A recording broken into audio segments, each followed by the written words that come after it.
Rischiano di chiudere le 8 scuole dell'infanzia paritarie gestite dalle parrocchie nel comune di Castelfranco Veneto. Un fulmine a ciel sereno per i genitori dei quasi 700 bambini iscritti, piombato sulle famiglie a metà gennaio per voce dei parroci. La reazione è stata immediata ed è scattata una vera e propria mobilitazione. Una trentina i genitori attivi, quasi 400 quelli che si informano quotidianamente sul gruppo Facebook aperto dai genitori attivi del movimento Salva Scuole Paritarie Veneto.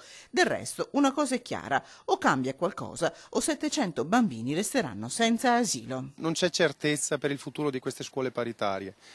Una cosa è certa, che il prossimo anno le rette aumenteranno di 10-20 euro, insomma da 150 euro che paghiamo attualmente arriveremo probabilmente a 180. In ritardo i contributi dello Stato, in ritardo anche quelli che arrivano dalla Regione, scarsi quelli del Comune. Una situazione insostenibile. Del resto i genitori non hanno alternativa. Sono solo 150 i posti a disposizione nelle 4 scuole comunali e statali del territorio. Famiglie senza scelta, insomma. Se aumentiamo le rette alle scuole paritarie succede che a lungo andare queste scuole saranno veramente considerate scuole d'élite, cosa che non è, perché noi non abbiamo alternative. Cioè, ci fosse l'alternativa possiamo pensare ed essere liberi di scegliere dove mandare i nostri bambini. La scelta non ce l'abbiamo. I genitori del Movimento Salva Scuole invitano tutte le famiglie di Castelfranco Veneto a un incontro giovedì 14 marzo alle 20:45 nell'auditorium Don Ernesto Bordignon di Via Bassano. Per avere genitori che sanno quello che stanno facendo e sono consapevoli, perché appunto non vogliamo genitori